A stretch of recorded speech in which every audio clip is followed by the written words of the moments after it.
most people think civil court is just paperwork and quiet arguments about money. But when my wealthy brother, Grant, sued me for family support and demanded every single thing I owned, the silence in the courtroom wasn't boring. It was suffocating. I thought he was trying to ruin me for a debt I did not owe. Until the bailiff began reading the inventory list aloud. And the items he named were not mine at all. The radiator in my apartment made a sound like a dying engine, a rhythmic clanking that usually started around 4 in the morning. In Marigold Heights, you learned to live with the noises of the building. You learned that the third stair from the bottom creaked, that the neighbor in 4B watched violent action movies on Tuesday nights, and that the hot water lasted exactly 11 minutes. I did not mind the radiator. I did not mind the noises. They were predictable. They were part of the ecosystem I had built for myself, a life that was small, contained, and entirely mine. I was 33 years old, to the outside world, or at least to the world I had left behind. I was a woman in a slow-motion crash, but standing in my kitchen, brewing generic coffee and checking my bank balance on my phone. I felt like a survivor. The screen showed $2,412.18. It was not a fortune. It was barely a safety net. But it was money I had earned at Kestrel Ridge Compliance, working a job that required tedious attention to detail and offered zero prestige. It was money that Grant did not know about. Grant. Even thinking his name made the coffee taste acidic. My older brother lived in a world where numbers were abstract concepts, not rigid barriers. He lived in the sprawling Roberts estate in the hills, the one our parents had bought when the family business, Roberts Meridian Holdings, shifted from a successful regional firm into a wealth-generating monster. I lived in apartment 3C, where I budgeted $40 a week for groceries and walked to work when the weather allowed to save on gas. I finished my coffee, rinsed the mug, and placed it in the drying rack. I was rebuilding. That was the word I used when people asked, which they rarely did anymore. Rebuilding implied a foundation. It implied that the collapse of my previous career and the subsequent smearing of my reputation were just temporary setbacks. Not a systematic dismantling engineered by my own blood. I put on my coat, the gray wool one I had bought at a consignment shop, and checked the mirror. I looked tired, but I looked steady. I was private. I was practical. I was done being the family problem, or so I thought. The attack came on a Tuesday. Just before lunch, I was at my desk at Kestrel Ridge, cross-referencing shipping manifests for a client who imported ceramic tiles. It was the kind of work that numbed the brain, which was exactly why I liked it. Savannah? I looked up.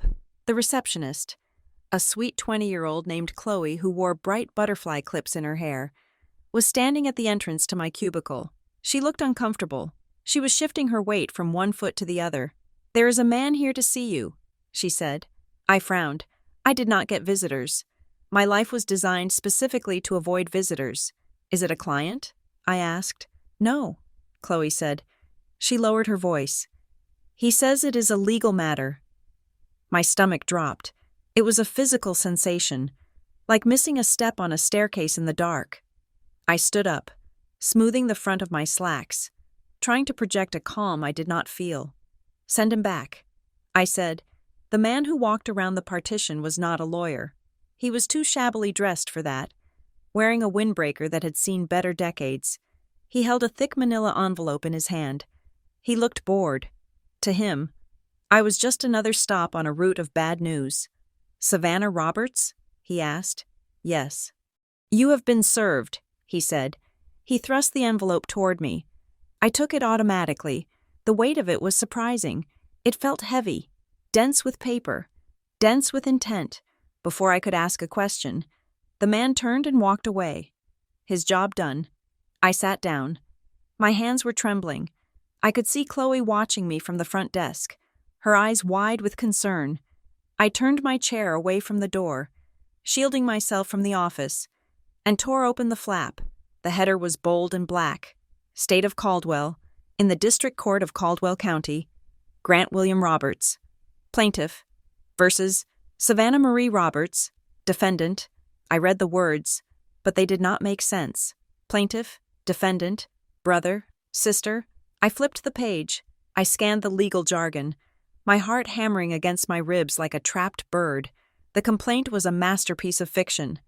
It alleged that over the course of the last 5 years, I had received substantial financial support from the plaintiff, characterized as loans, which I had failed to repay. It claimed I had misappropriated family funds.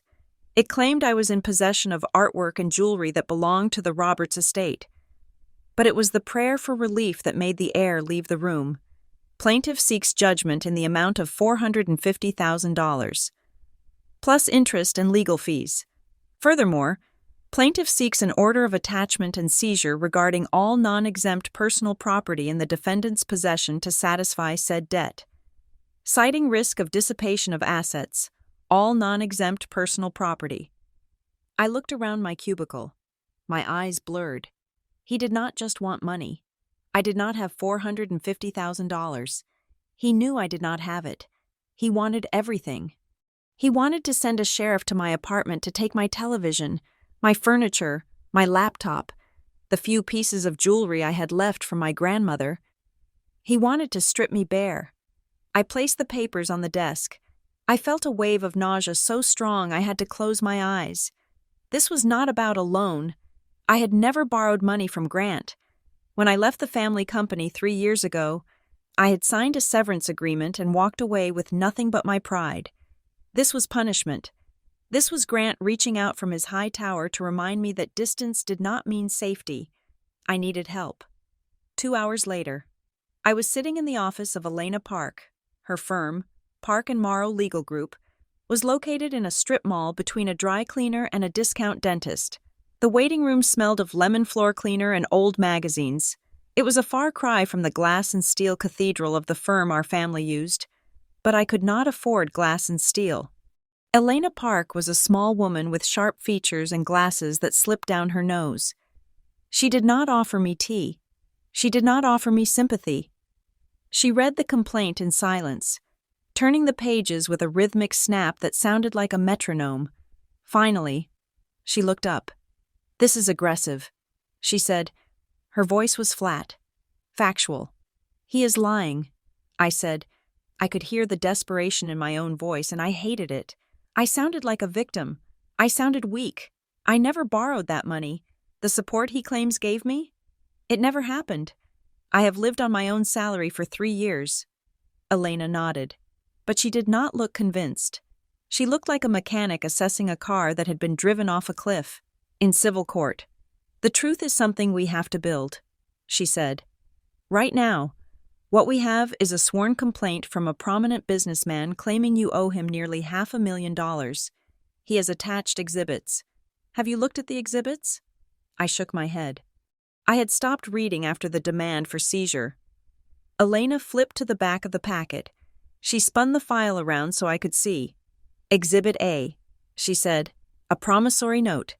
Dated 4 years ago, it says you acknowledge a debt of $200,000 to Grant Roberts, payable upon demand." I stared at the paper. It was a photocopy. The text was standard boilerplate legibility. At the bottom, there was a signature. Savannah Roberts. It looked like my signature. It had the loop on the S, the sharp cross on the T, but it was shaky. It looked like the signature of someone who was drunk, or sick, or copying. I did not sign this. I whispered. Elena studied my face. She was looking for the tell. She was looking for the lie. After a long moment, she leaned back in her chair. "Okay," she said. "If you say you did not sign it, we can test it. We will need handwriting experts. We will need a forensic document examiner. That costs money. I have $2,000. I said. Elena sighed. She took off her glasses and rubbed the bridge of her nose. "That will get us through the filing of the answer and maybe the first hearing." She said, "But listen to me. Savannah, look at the remedy he is asking for. He wants a writ of attachment. He wants to seize your property before the trial even concludes. Can he do that?"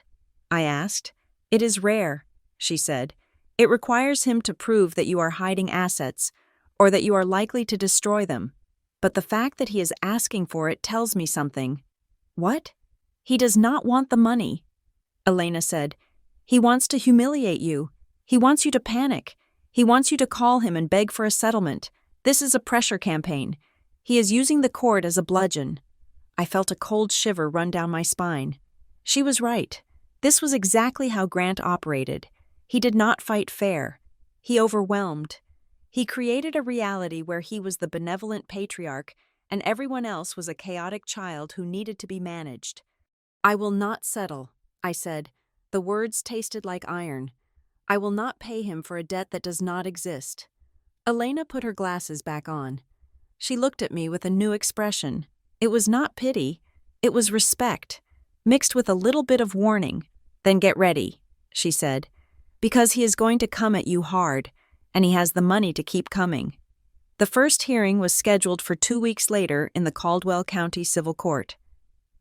The courtroom was a windowless box with fluorescent lights that hummed at a frequency that made my teeth ache. The air conditioning was set to Arctic. I arrived early, wearing my best suit, a navy blue ensemble that was 5 years old but well-maintained. Elena was already there, organizing files on our table. She looked small in the cavernous room. Then the doors opened, and Grant arrived. He did not walk in. He made an entrance. He was wearing a charcoal suit that probably cost more than my car. His hair was silver at the temples, perfectly coiffed. He looked like the cover of a business magazine. He looked like success. He was not alone. Flanking him were 3 lawyers from Holloway Breen LLP. I knew the firm. They were the legal sharks who handled the mergers and acquisitions for Roberts Meridian. They were men who billed $800 an hour to destroy companies. Grant did not look at me.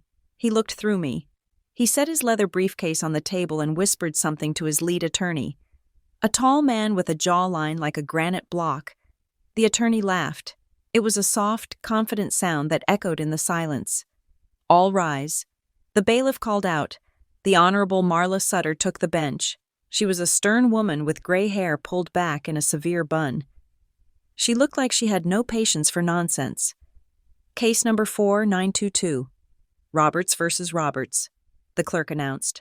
Grant's lawyer stood up. He buttoned his jacket with a fluid motion. Good morning, Your Honor. Marcus Breen for the plaintiff. Grant Roberts.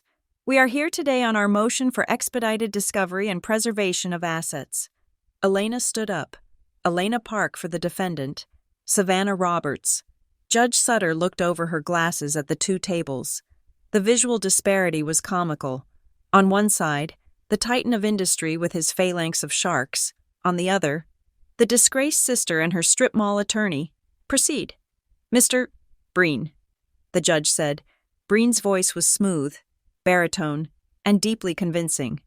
Your Honor, this is a painful matter for my client. Mr. Roberts has supported his sister for years, covering her debts, financing her lifestyle, and attempting to help her find stability. Unfortunately, Ms. Roberts has a history of erratic financial behavior. I stiffened. Erratic, unstable. Those were the words Grant used to discredit me to our parents. Objection, Elena said. Characterization. Sustained, the judge said.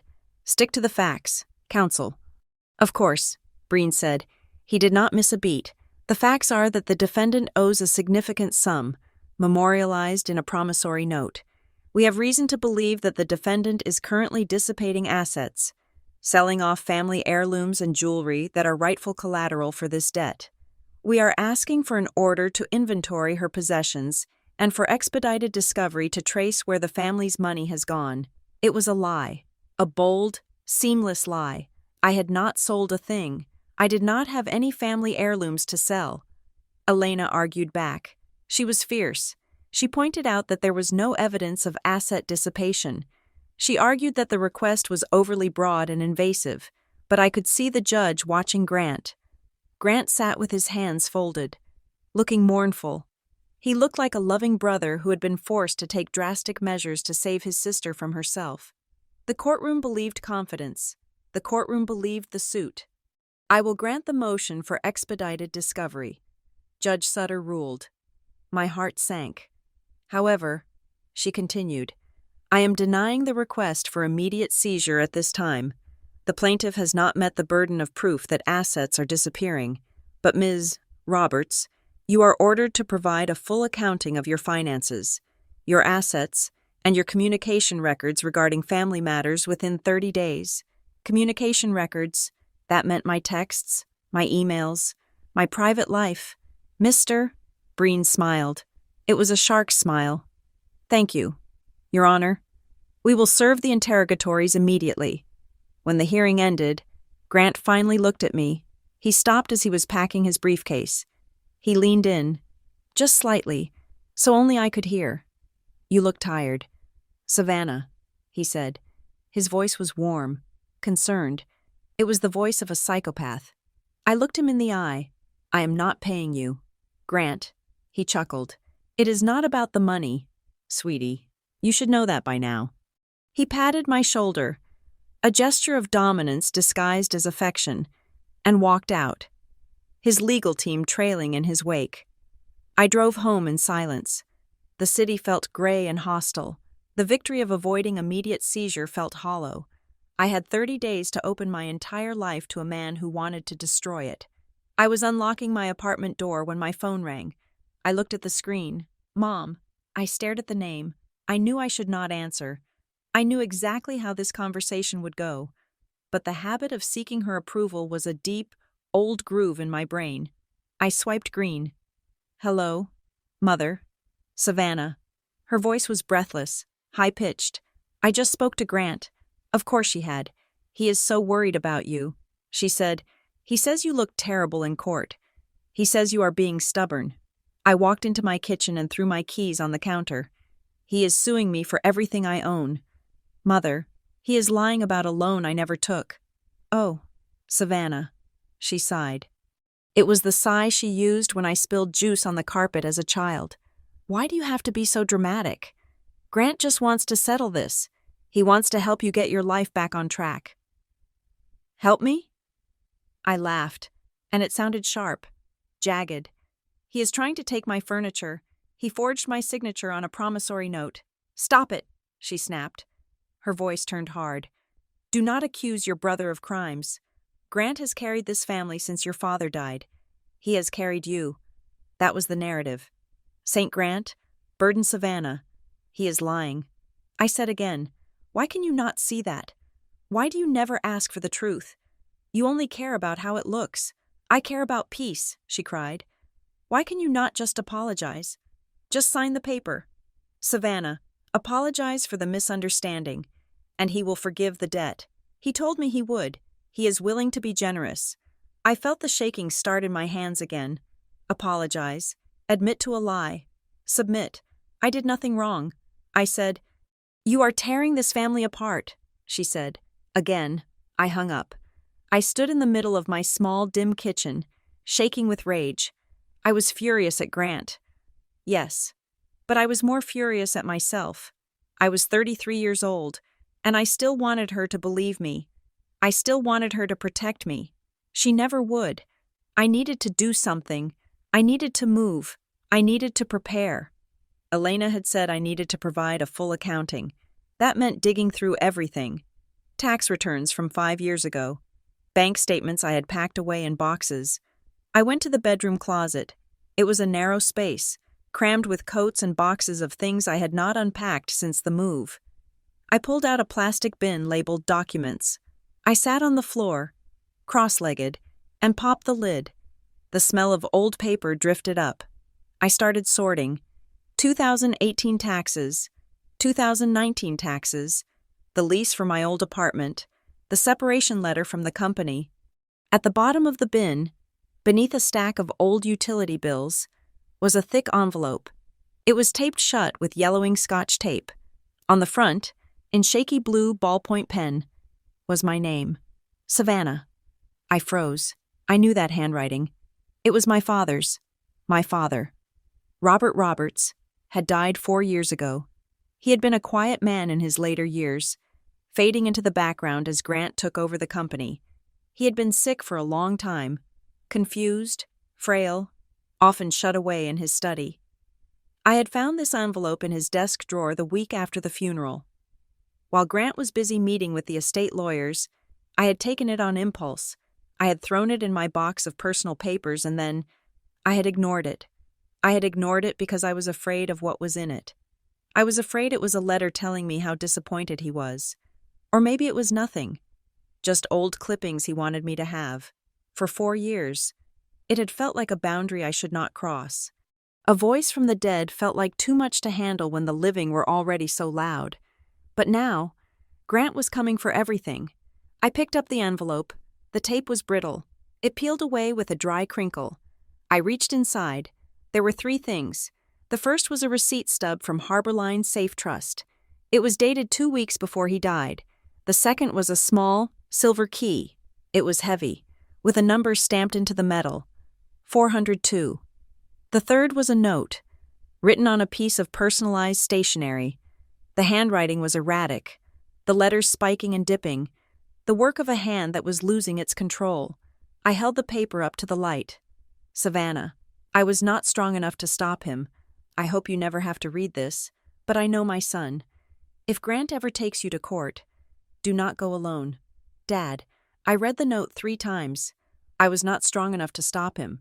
Stop him from what? I know my son. The chill that had started in the courtroom returned, but this time it was different.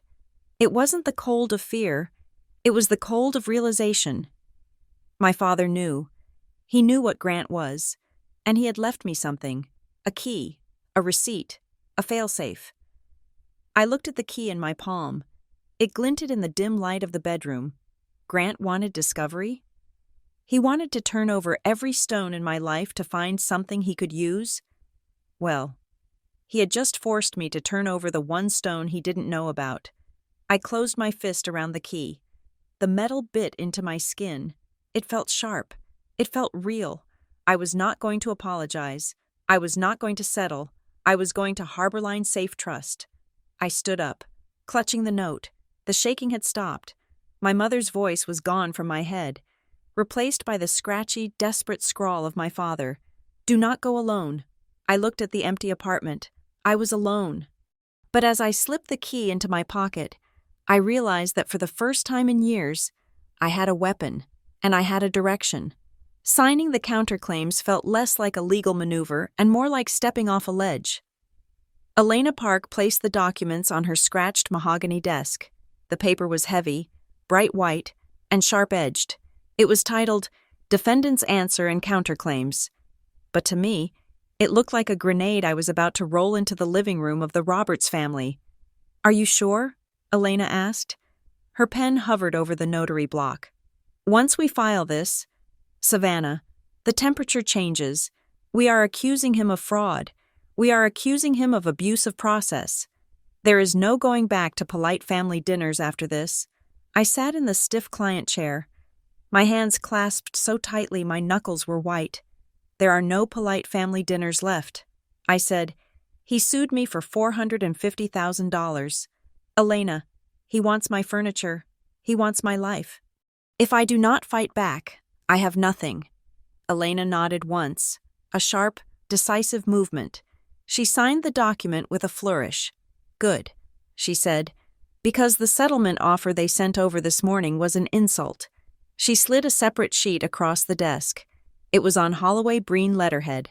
Plaintiff offers to dismiss the suit with prejudice in exchange for a full admission of debt. A structured repayment plan of $2,000 per month for 20 years, and the immediate return of the following itemized personal property. I scanned the list. It was bizarre. 1 Apple MacBook Pro, serial number ending in 892, 2016 model. 1 gray plastic tote bin, labeled Dad's Office. 3 leather-bound sketchbooks, dated 2018. 1 antique grandfather clock, purportedly in defendant's possession. I frowned. I do not have a frantic clock. I said, and that laptop? It died 3 years ago. I think I recycled it. Why does he want a broken laptop and a bin of old office supplies? Elena tapped the paper. That is the question, isn't it? Usually, when people sue for conversion, that is the legal term for theft, they want things of value. Jewelry, cars, cash. Grant is asking for junk. It suggests he thinks there is something inside the junk, or on it, she leaned back. We are filing the answer today. We are denying the debt. We are asserting that the promissory note is a forgery, and we are counterclaiming for legal fees and emotional distress. I took a deep breath. Do it. 2 days later, the war arrived at my doorstep in the form of a courier box. It was the discovery request. If the lawsuit was a punch to the face, discovery was a strip search. Grant's lawyers had sent a list of demands that was 30 pages long. They wanted every bank statement I had generated since I was 25. They wanted my tax returns. They wanted my employment contracts. But it got worse. Request number 42. Please provide full medical records regarding any treatment for anxiety, depression, or stress-related disorders for the past 10 years. As relevant to defendant's stability and financial decision-making capacity, I sat on my living room floor, surrounded by the papers, feeling a hot flush of shame crawl up my neck. He was going to use my therapy against me. He was going to take the moments when I was grieving our father, moments when I was weak and seeking help, and paint them as proof that I was incompetent. I wanted to burn the papers. I wanted to run. Instead, my phone buzzed. Mom. I stared at the screen. I had not spoken to her since the day I was served. I answered, Savannah? Her voice was tight, anxious. Hello? Mother, please come to dinner tomorrow. She said, No lawyers, just family. Grant will be there. He wants to talk. He says things have gotten out of hand. He is the one who sued me. I said, I know, she said, rushing past the accusation. But he thinks there has been a miscommunication. He wants to make a peace offering. Please, Savannah, for me, I cannot stand this fighting. It is killing me. Guilt is a powerful mechanism. It was the fuel the Roberts family ran on. I knew I should say no. Elena would tell me to say no, but I needed to see him. I needed to look him in the eye and see if he flinched when I told him I wasn't folding. I will come, I said, but I'm not signing anything. The family home in the hills was a sprawling mid-century modern estate that looked less like a home and more like an embassy. It was glass and stone, cold and impressive. I pulled my 10-year-old sedan into the driveway, parking next to Grant's gleaming black luxury SUV.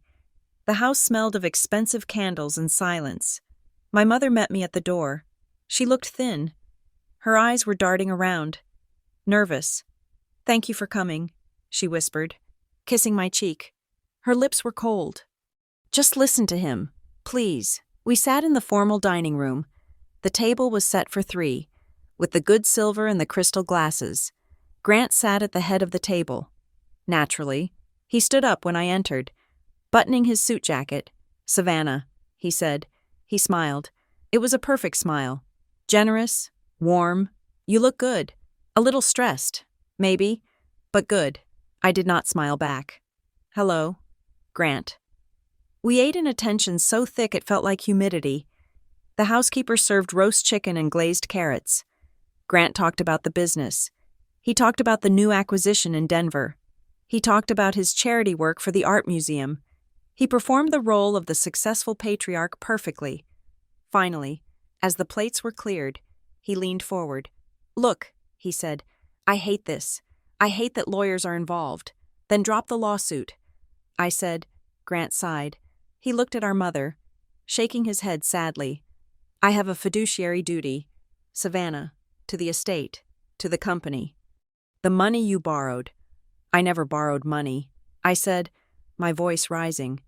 Grant held up a hand. Let's not argue facts tonight. I am trying to offer a solution. I am willing to forgive the debt, all of it. The $450,000, gone. My mother clasped her hands together. Oh, Grant, she said, that is so generous. See, Savannah? He loves you. I narrowed my eyes. And in exchange? I asked. Grant shrugged. A simple agreement.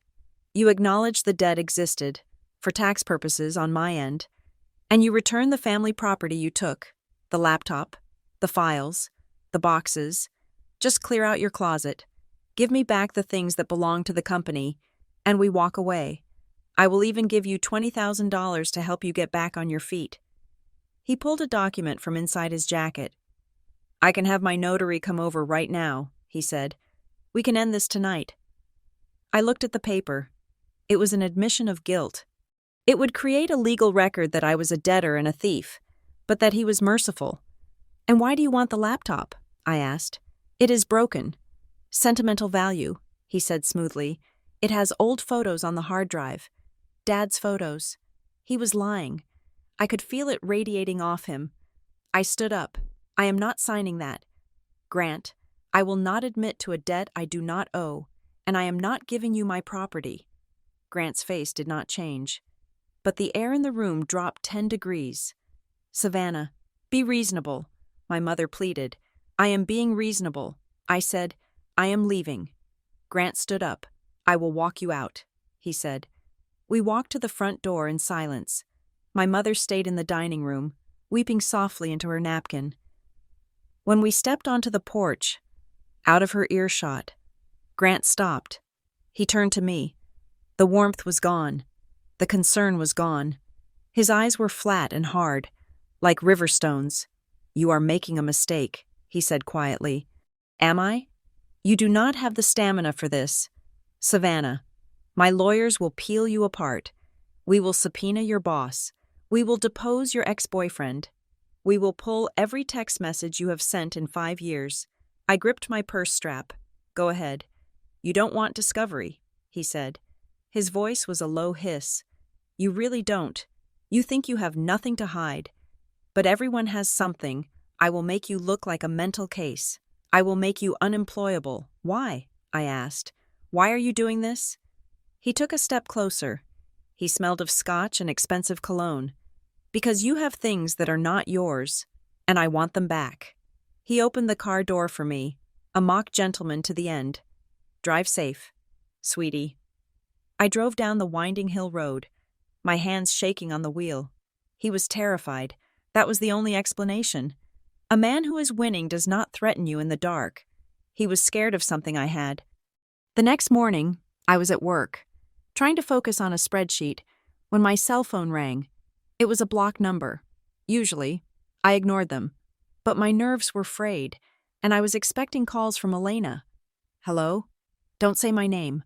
A woman's voice whispered. It was rapid, breathless. "Just listen." I froze. I knew the voice. It was Daphne Wynne. She had been Grant's executive assistant for 12 years. She was loyal, efficient, and usually terrified of him. "Daphne?" I asked involuntarily. I said, "Don't say it," she hissed. "Listen, Savannah, he is freaking out. I have never seen him like this." "What are you talking about?" "The box," she said. "He keeps screaming at the lawyers about the box. He says you don't know what you have. He says if the inventory gets read into the record, he is finished." "What inventory?" I asked. "I don't know. I just know he's trying to move money. He is liquidating things. He met with a guy from the sheriff's department yesterday, off the books. They were looking at a list of your stuff." My stomach turned over. "Why are you telling me this?" There was a pause. I heard the sound of traffic in the background, because he made me notarize that promissory note. She whispered, "The one he is suing you with." My heart stopped. "You notarized it?" "He made me backdate it." She said, "He stood over my desk and watched me do it last month. It's fake, Savannah. It's all fake. I can't go to jail for him. I won't. Daphne, I have to go. Do not tell anyone I called. Just look at the inventory." The line went dead. I sat in my cubicle, staring at the gray fabric wall. The promissory note was a forgery. I had suspected it, but knowing it was a confirmed fact changed everything. And Daphne was right. The lawsuit wasn't about the money. It was about retrieval. I left work early. I called Elena from the car. "We need to meet," I said, "and then I'm going to the bank." Elena met me at her office. I told her about the call. She paced the small room, her energy kinetic. "If we can get Daphne to testify, we win," Elena said. "But she won't. Not yet. She is too scared. If she admits to notary fraud, she loses her license and maybe faces charges. We need more leverage." She pulled out the copy of the promissory note again. We sent this to a handwriting expert. She said, "The preliminary report came back this morning. Look at the signature." She pointed to the loop of the S. "It is a simulation," she said, "but it is not a freehand forgery. See the tremor lines? The expert thinks someone traced it, and not from a recent document. The style matches your signature from 10 years ago. Before you changed the way you cross your T's, he traced it from an old birthday card or a school document." I realized. Elena nodded. "This is fraud, Savannah. But we have to prove why. Why would a man worth $50 million risk a felony to sue his sister for peanuts? To get the box?" I said. I reached into my pocket and pulled out the key I had found in my closet, the silver key with the number 402. "I think I know where the answers are." Harborline Safe Trust was a relic of a different era. It was located downtown in a stone building with brass railings and marble floors. It was the kind of bank where the tellers knew your name and the silence was respectful. I walked in with my heart in my throat. I had the receipt stub and the key. I had my ID. "I need to access box 402. I told the clerk, "My name is Savannah Roberts. I am a co-signer."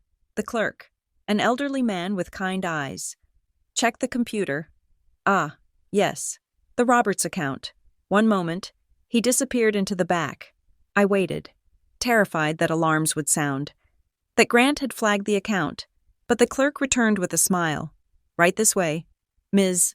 Roberts." He led me into the vault. It was a room of steel walls, lined with hundreds of small numbered doors.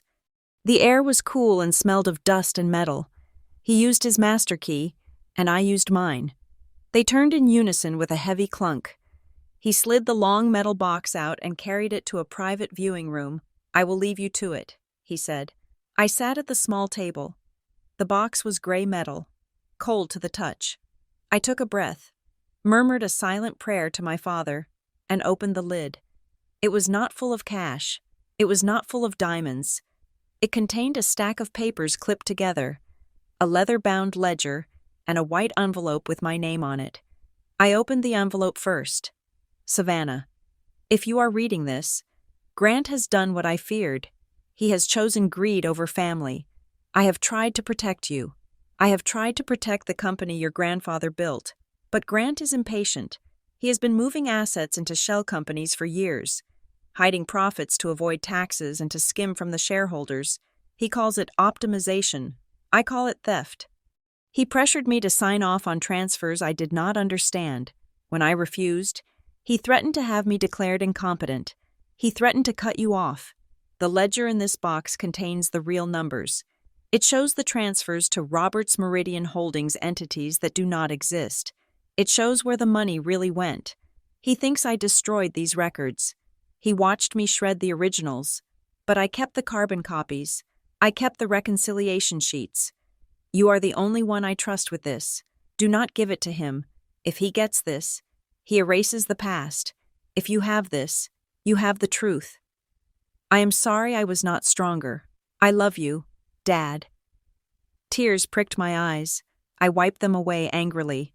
My father hadn't been weak. He had been a hostage in his own home, and he had played a long game to make sure I had ammunition. I opened the ledger.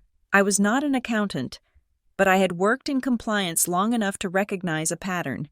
There were columns of numbers, dates, amounts, and notes in my father's shaky handwriting. Transfer to R.M.H. Cayman, no invoice. Transfer to Shell 4. Fictitious service fee. Asset reassignment. Lakeview condo. Transferred to C. Roberts. Forgery.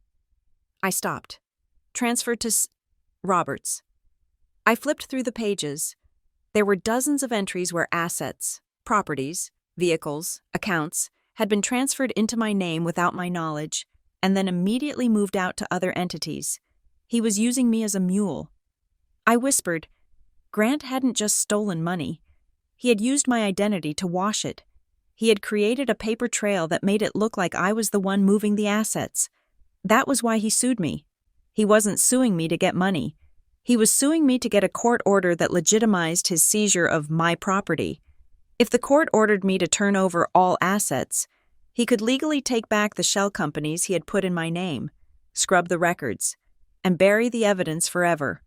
And the odd items he wanted, the laptop, the plastic tote, they were things he thought might contain these records. He was hunting for the leak. I closed the box.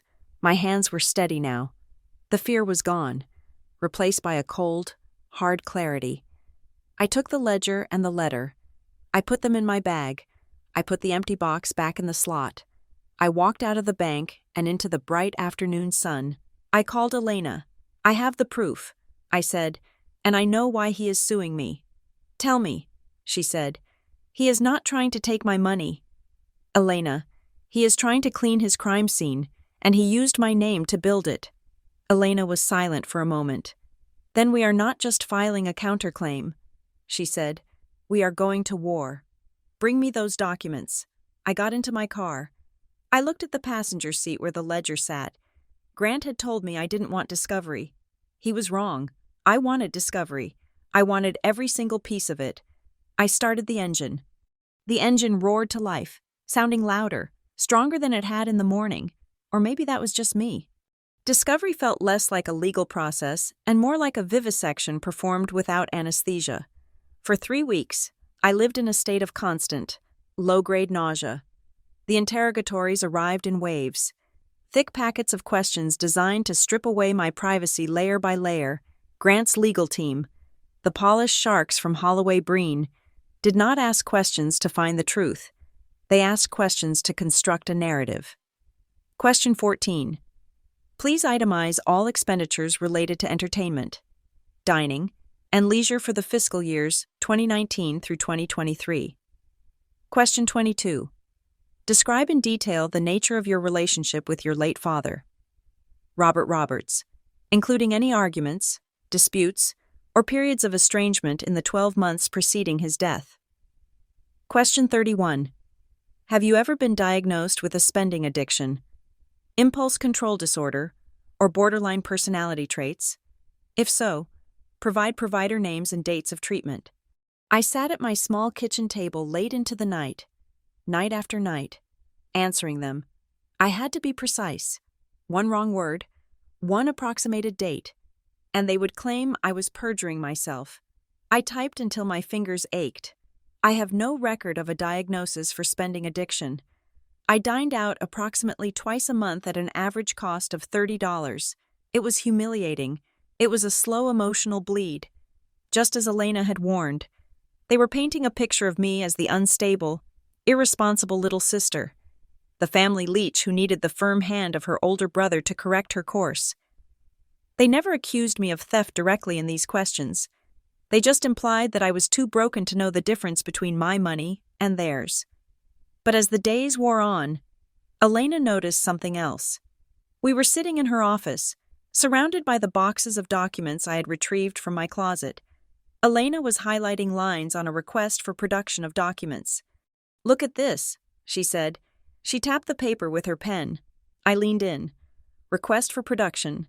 Original U.S. passport issued to Savannah Roberts in 2014. Expired. Request for production. 1 silver charm bracelet, child-sized, inscribed S.M.R. Request for production. 1 Toshiba laptop. Serial number ending in 559.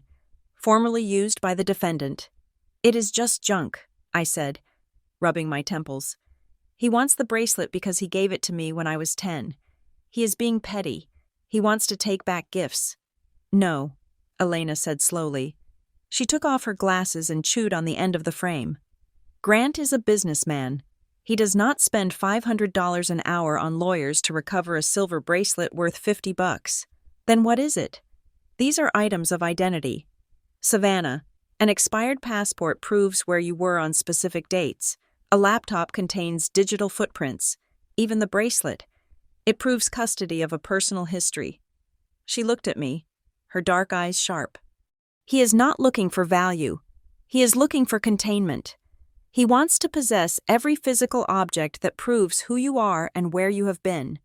It is like he is trying to confiscate your timeline." I felt a chill that had nothing to do with the office air conditioning. He wants to control the narrative. I said, if he owns the proof of my past, he can rewrite it. Exactly, Elena said. And that scares me more than if he just wanted cash. To counter their demands, I had to produce my own inventory. Elena told me to list every single item in my apartment, its estimated value, and its provenance. She wanted to show the court that I was not living on secret millions. I walked through my apartment with a clipboard. Living room.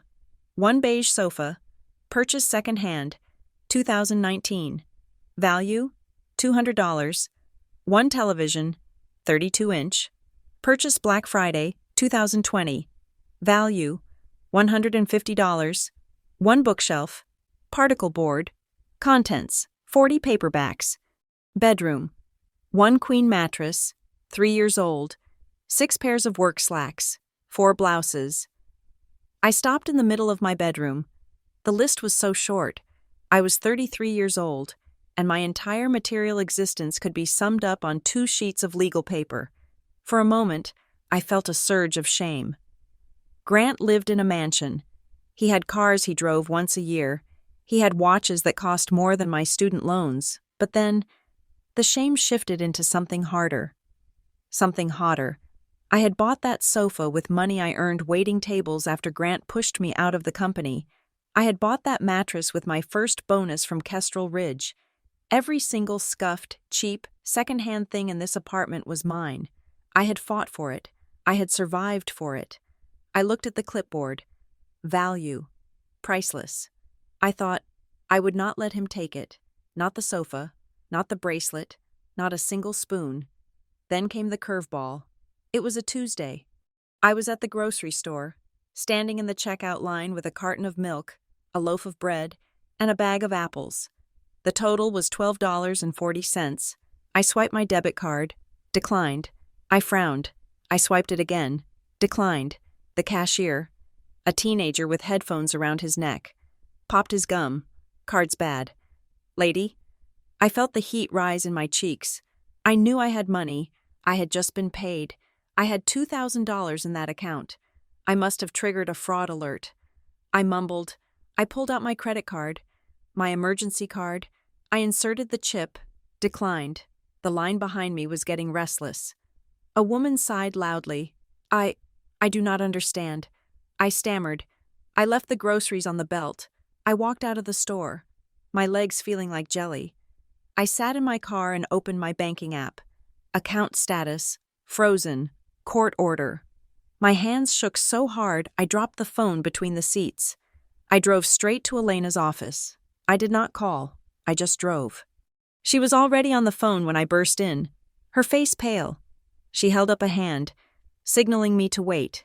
Yes, Your Honor, she was saying. But this is ex parte. We were not given notice. My client cannot buy food. She listened, her jaw tightening. Understood. We will be there. She hung up and looked at me. He filed an emergency motion this morning. She said, alleging dissipation of assets. What does that mean? I asked, my voice cracking. He claims you are moving money to hide it, she said. He submitted an affidavit saying he has credible intelligence that you are planning to flee the jurisdiction. The judge granted a temporary freeze until we can have a hearing. It is a standard precautionary measure, but it cuts my throat, I whispered. He knows what he is doing, Elena said grimly. He is choking you out. He wants you to be so desperate for cash that you sign the settlement just to buy groceries. I sat down in the client chair. I had no access to my money. My rent was due in 4 days. I have $50 in cash in my wallet. I said, that is it. Elena opened her purse. She pulled out a crisp $100 bill and slid it across the desk. Take it, she said. I cannot. Take it.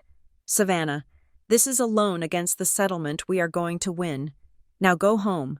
Eat. We fight this on Thursday. But the blows kept coming. The next morning, I was called into the HR office at Kestrel Ridge. My boss, a woman named Linda who had always been kind to me, would not meet my eyes. There was another woman in the room, legal counsel for the firm. Savannah, Linda said, looking at her hands. We have received some concerning subpoenas regarding your employment and your financial standing. Grant, I thought he subpoenaed my job. We understand this is a personal matter, the lawyer said smoothly. However, given the nature of our business, compliance and financial auditing, we cannot have employees who are under active investigation for fraud and asset conversion. It presents a litigation risk to the firm. Investigation? I said. It is a civil suit. My brother is suing me. I have not done anything wrong. We are placing you on administrative leave, Linda said. Her voice was small, indefinite. Until the legal matter is resolved. Unpaid? I asked. I am sorry, Linda said. I walked out of the building carrying a cardboard box with my stapler and my framed photo of my father. The security guard watched me leave. I felt branded. I felt dirty. Grant had reached into the one place where I was safe, the one place where I was just Savannah the hard worker, and he had destroyed it. I sat in my car in the parking lot and screamed. I screamed until my throat was raw, pounding the steering wheel until my palms bruised. Then I wiped my face, put the car in gear, and drove away. He wanted me to break. He wanted me to crawl back to him and beg. I would starve first. 2 days later, my phone buzzed with a text from a burner number. Coffee shop on 4th and Elm. 2 p.m. Back booth. Don't look for me. I knew who it was. I walked to the cafe. It was crowded, noisy with the sound of espresso machines and indie rock. I bought a black coffee with $5 of Elena's money and found the back booth. Daphne Wynn was sitting there, wearing a baseball cap and sunglasses. She looked like a spy from a bad movie, but her hands were shaking around her cup. Sit down, she hissed. I sat. You have to be quick, she said. He is tracking my company phone. I left it at the office. Daphne. He froze my accounts. I said, I lost my job. She winced. I know. He was laughing about it. He told the lawyers to squeeze the lemon until the juice runs clear. I felt a surge of pure hatred. Why are you here? I asked. She slid a folded napkin across the table. Underneath it was a printed calendar page and a blurry photograph. Look at Tuesday, she said. I looked at the calendar entry. 10 a.m. Meeting with Lieutenant Miller, Caldwell County Sheriff's Civil Division. Private. I looked at the photo. It was taken from a distance, maybe from a car window. It showed Grant standing in a parking lot, shaking hands with a man in a uniform. The man was holding a clipboard. Why is he meeting with the sheriff? I asked. The judge hasn't ordered a seizure yet.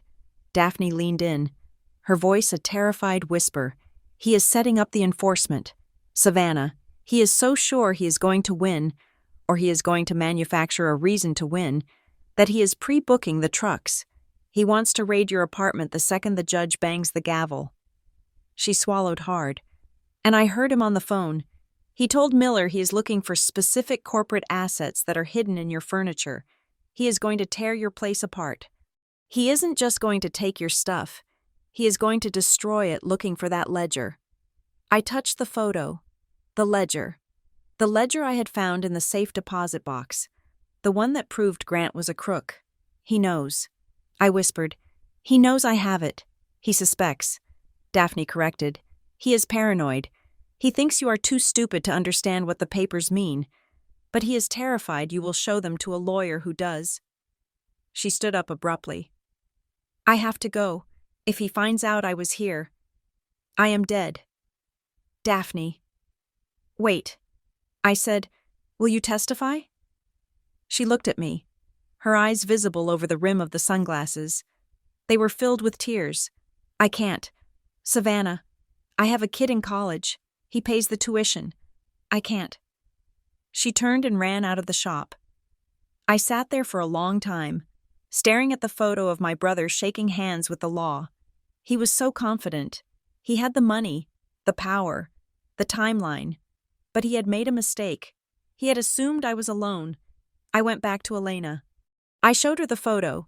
He is trying to bully the sheriff into acting as his private security force, Elena said, her face grim. This is highly irregular. You do not meet with the civil division before you have a judgment. She paced the office.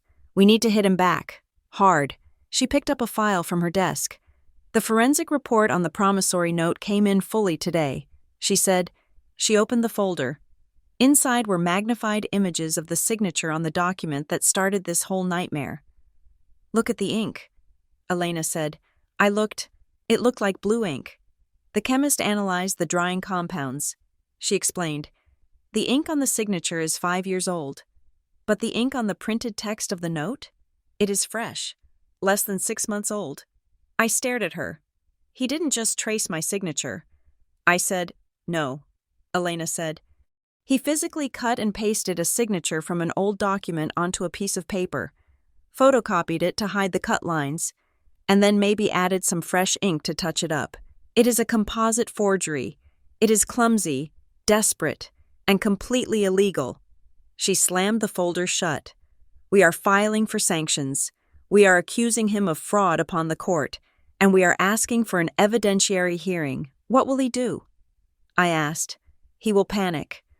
Elena said, and when men like Grant panic, they escalate. I needed to make one more stop. I drove to my mother's house. I did not call first. She was in the garden, pruning roses. She looked startled when she saw me. I looked different. I knew. I was thinner. I was paler. I was wearing jeans and a t-shirt because my work clothes felt like a costume for a life I no longer had. Savannah, she said, putting down her shears. I heard about your job. I am so sorry. Grant got me fired. I said, no, she said, shaking her head. That is just bad luck. Grant would never do that. I walked up to her. I stood close enough to smell her perfume, the same lavender scent she had worn my entire childhood. Mom, look at me. She looked up, her eyes watery and evasive. Did you ever see him give me money? I asked. What? The $450,000? I said. The support? The loans? Did you ever see a check? Did you ever see a bank transfer? Did you ever see me coming home with bags of cash? She fiddled with her gardening gloves.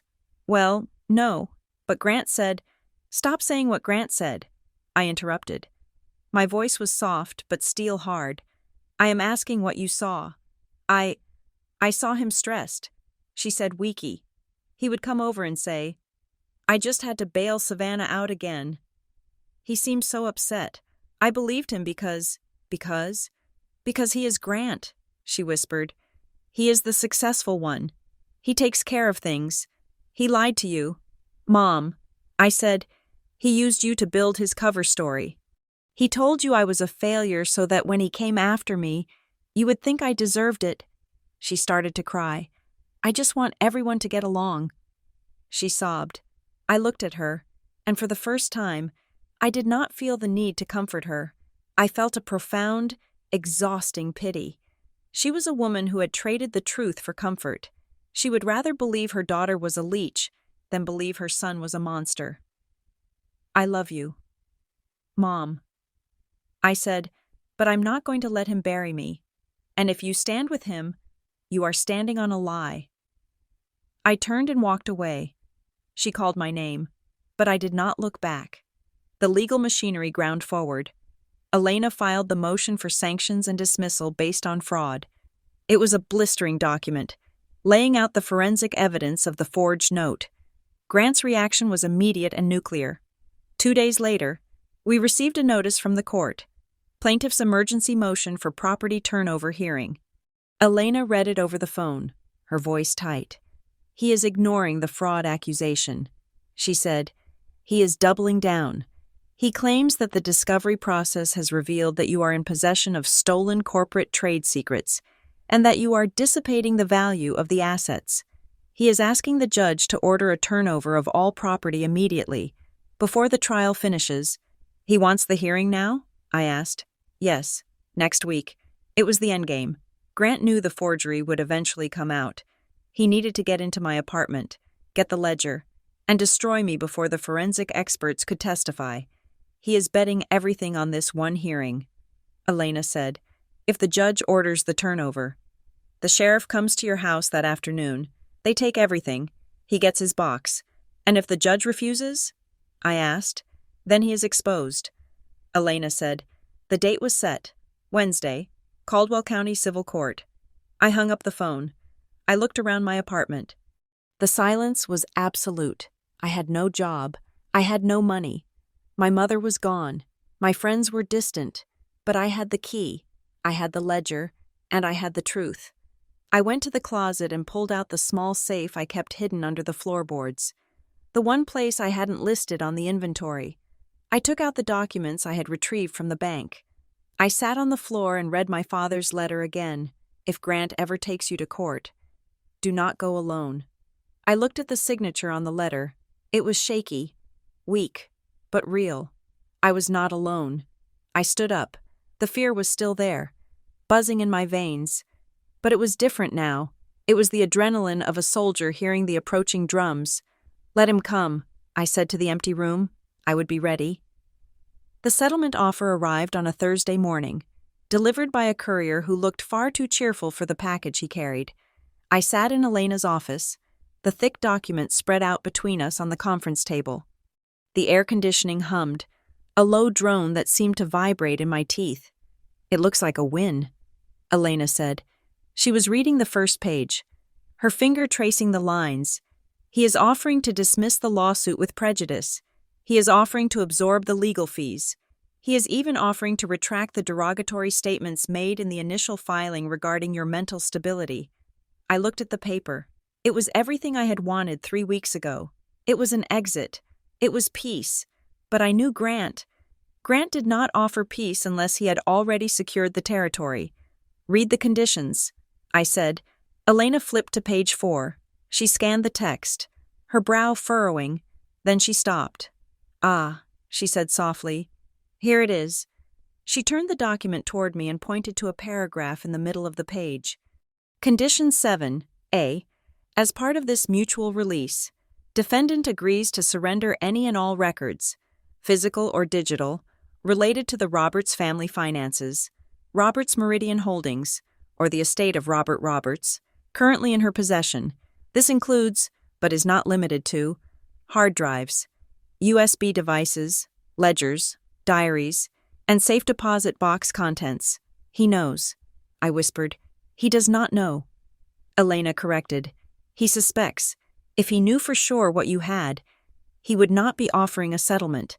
He would be sending the police. This is a fishing expedition. He is casting a net into the dark, hoping to snag the one thing that can hurt him. I sat back in the chair. The leather creaked. If I sign this, I said, I have to give him the ledger. I have to give him Dad's letter. And if you do that, Elena said, the leverage is gone. He washes his hands. He scrubs the company records. And you walk away with your reputation barely intact and your father's warning silenced forever. I looked at the settlement again. It was a beautiful trap. It was designed to look reasonable to a judge. Look, Your Honor, I tried to settle, but she refused because she wants to keep family secrets.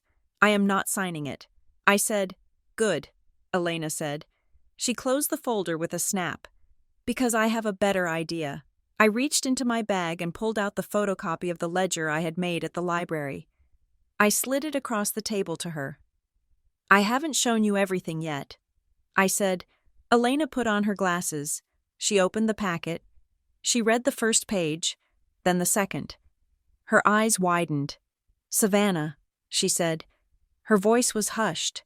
These are reconciliation notes. They show the real numbers. I said, Grant was moving assets into shell companies. And look at page 10. Elena turned the page. Transfer to S. Roberts, authorized signer. She looked up at me. You were an authorized signer on the Cayman accounts? She asked. Never.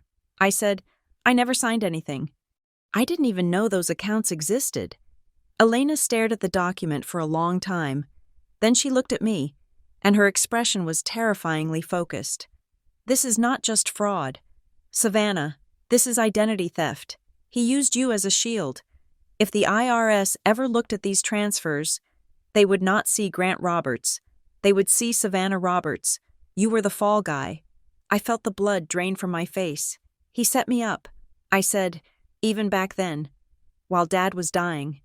Elena stood up. She walked to the window and looked out at the parking lot.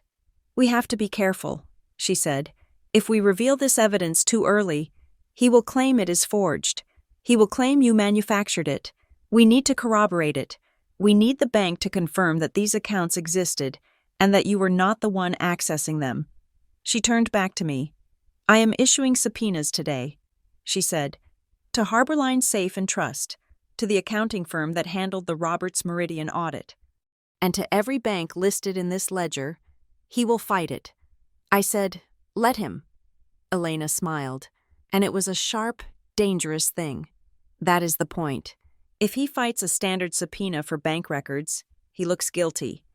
We are going to make him dance. Savannah, the subpoenas went out like arrows, and just as Elena predicted, Grant's team raised their shields. 2 days later, we were back in court for a motion hearing. Grant's lead attorney, Marcus Breen, stood before Judge Sutter, looking indignant. "Your Honor," he boomed, "these subpoenas are a violation of corporate privacy.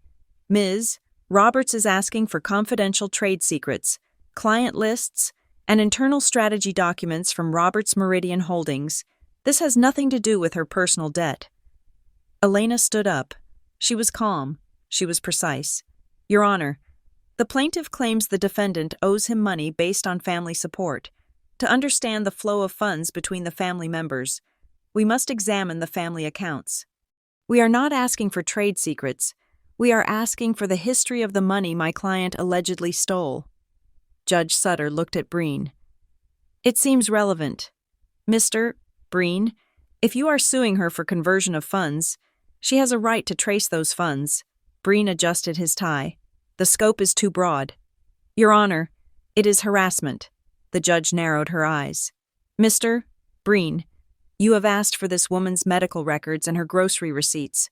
Do not talk to me about broad scopes. The subpoenas stand."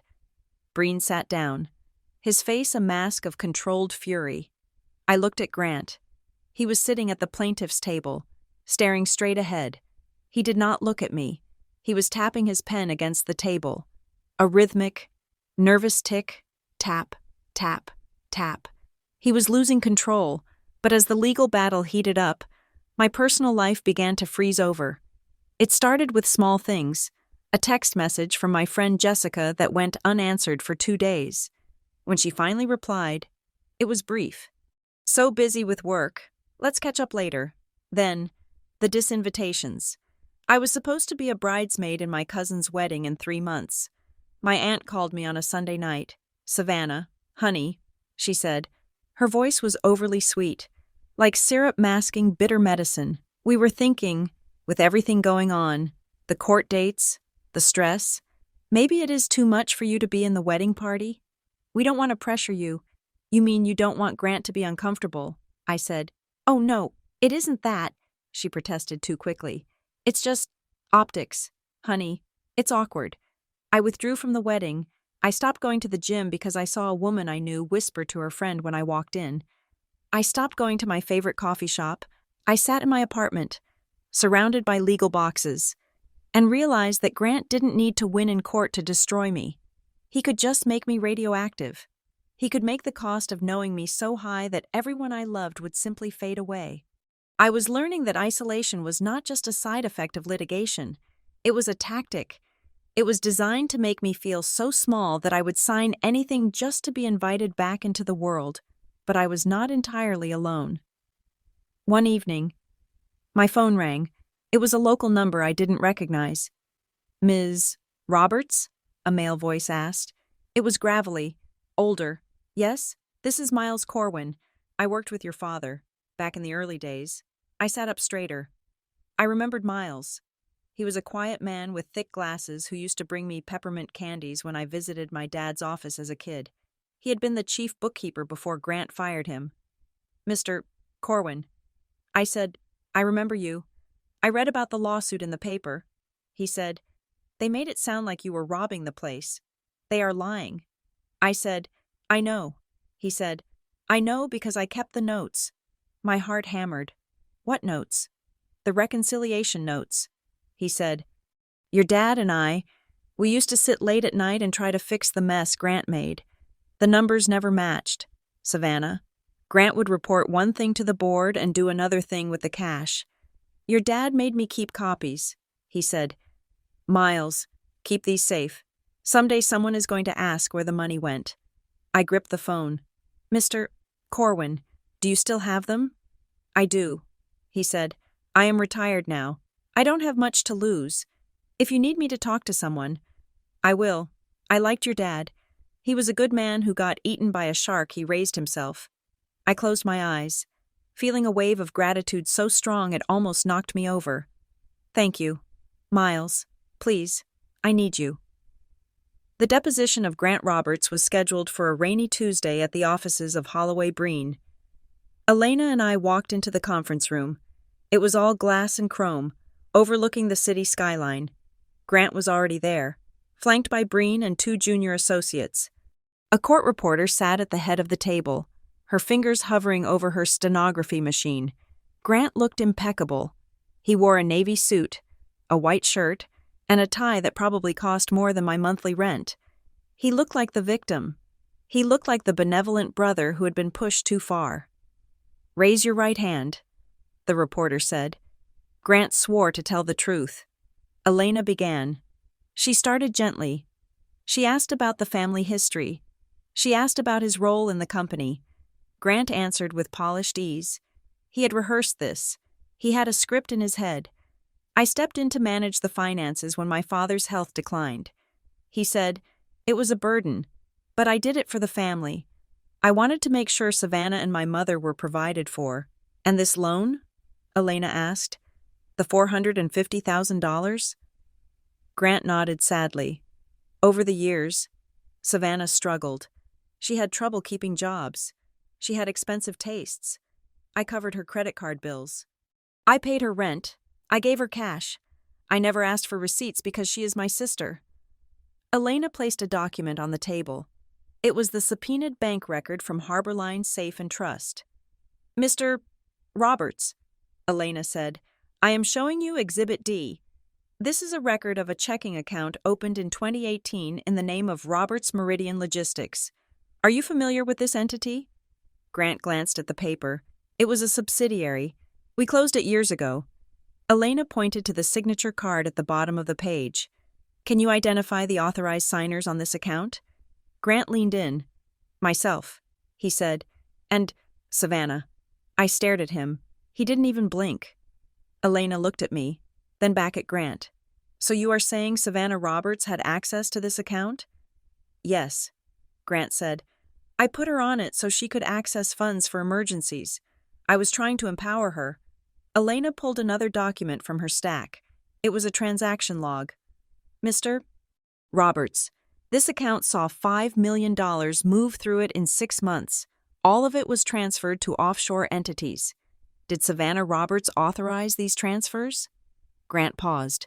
For the first time, the script faltered. If he said yes, he was accusing me of international wire fraud. If he said no, he was admitting he used my name without my consent. She may not have understood the mechanics, Grant said carefully. I handled the administrative side, but she was aware of the account. She signed the card. Elena slid the signature card closer. Did she? Elena asked. Or did you sign it for her? Grant stiffened. I resent the implication, he said. We have a forensic handwriting analysis of this card. Mr. Roberts. Elena lied. She didn't have it yet. But Grant didn't know that. It matches the simulated signature on the promissory note you sued her with. It seems you have a habit of signing your sister's name. Grant's face went rigid. His eyes darted to Breen. Objection, Breen barked. Argumentative, lacks foundation. Grant didn't answer. He just stared at Elena. The polished mask had cracked. Underneath, there was something ugly, something cornered. The deposition ended 2 hours later. We had him on the ropes, and he knew it. He had botched the timeline of the loans. He couldn't explain why he claimed I was unstable, while simultaneously making me a signer on a multi-million-dollar corporate account. As we were packing up, Breen asked for a sidebar with Elena. Grant stood up and walked toward the door. I was standing near the exit, putting my notepad into my bag. He stopped right in front of me. We were alone for 3 seconds while the lawyers argued in the corner. "Savannah," he said. I looked up. He wasn't smiling anymore. He looked tired. He looked dangerous. "This is a final offer," he said. His voice was so low it was almost a vibration. "You give me the box from the bank. You give me everything in it, and I drop the suit. I pay off your car. I give you $50,000 cash." I looked at him. I saw the fear in his eyes. He was terrified of what Miles Corwin and my father's ledger would say. "No," I said. He stepped closer. He invaded my personal space, looming over me. "You are playing a game you cannot win," he hissed. "I will bury you. I will make sure you never work again. I will make sure Mom never speaks to you again. She already doesn't." I said. I stood my ground. I didn't step back. "I am not giving you the box, Grant. I am giving it to the judge." Grant stared at me. Then he smiled. It was a terrifying expression, a baring of teeth that had no humor in it. "Fine," he said. "Then we do it the hard way." He walked out. 2 days later, the order came down. Elena called me. "Judge Sutter has set a hearing." She said, "A consolidated hearing." "When?" I asked. "Next Friday. She is going to hear arguments on the property turnover motion, the sanctions motion for the forgery, and the validity of the debt. It is all happening at once." "One day," I said. "One day."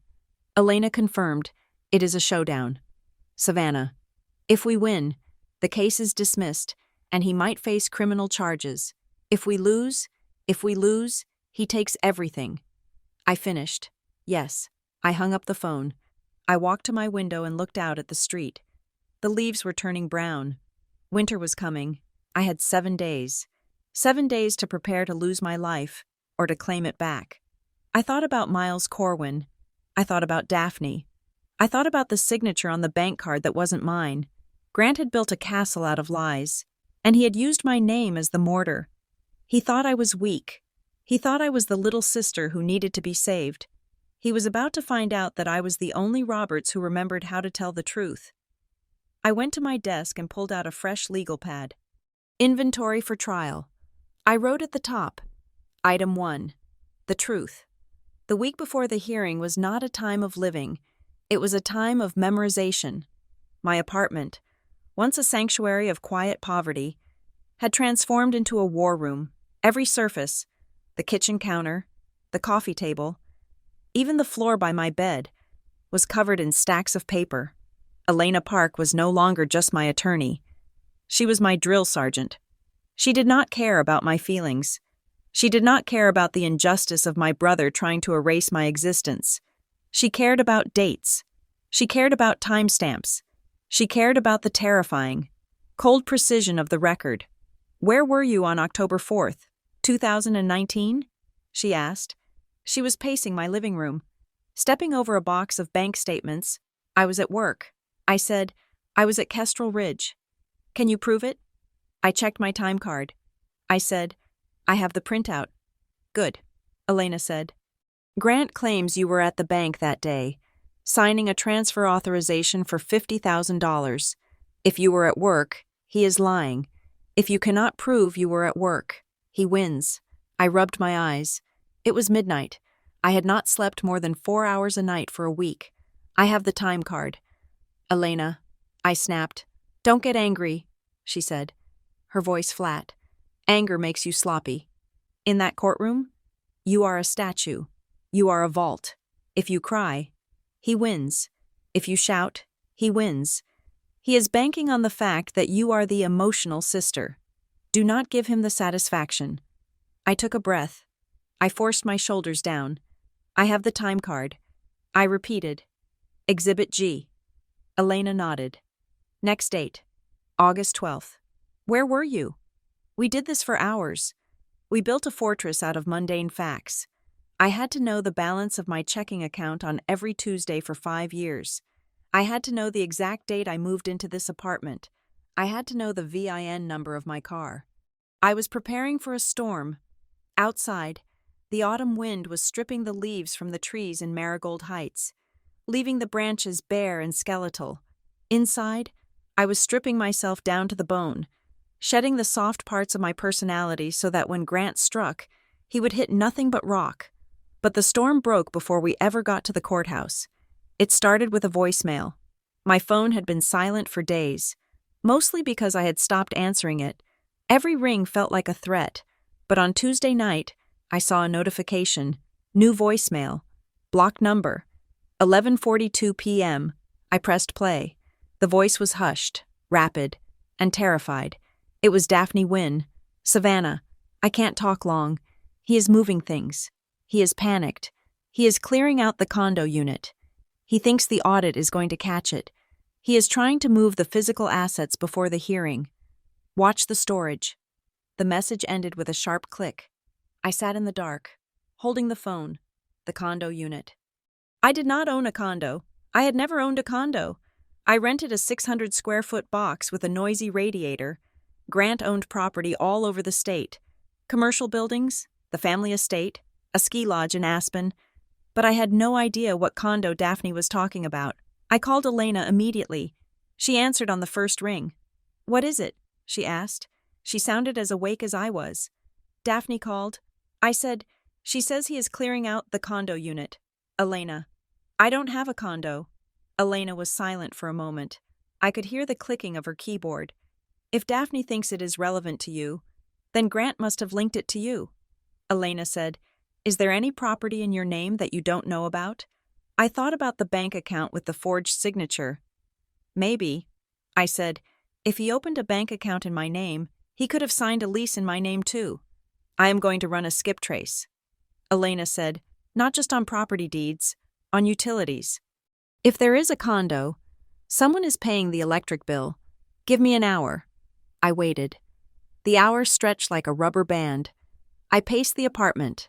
I drank cold coffee. I stared at the inventory lists I had made of my own meager possessions, the sofa, the books, the old laptop. Finally, the phone rang. I found something. Elena said. Her voice was tight with excitement. "It is not a condo. It is a storage unit." "Storage?" "Lakeview Secure Storage." Elena said. "Unit 55B. The lease is in Grant's name, but look at the access logs." She sent a file to my email. I opened it on my phone. The log showed entries going back 3 years. Unit 55B. Access code entry 8944. I stared at the number, 8944. "That is the last 4 digits of my old cell phone number." I whispered, "The one I had in college." He set it up. Elena said, "He put the lease in his name because he had to pay for it, but he set the access code to a number tied to you. If anyone ever investigated, he could say, 'Oh, that is Savannah's unit. I just paid the bill to help her out. See? She has the code.' He is framing me." I said, "He is hiding things in that unit and making it look like they are mine. We need to get into that unit." Elena said, "Tonight. We can't." I said, "It is in his name. I am drafting an emergency motion for inspection right now." Elena said, "We are going to Judge Sutter. We will argue that this unit contains the missing assets Grant is suing you for. If he claims you have his property, and we have evidence that your access code is being used at a storage facility, we have probable cause to inspect it to retrieve the plaintiff's property. He will be furious."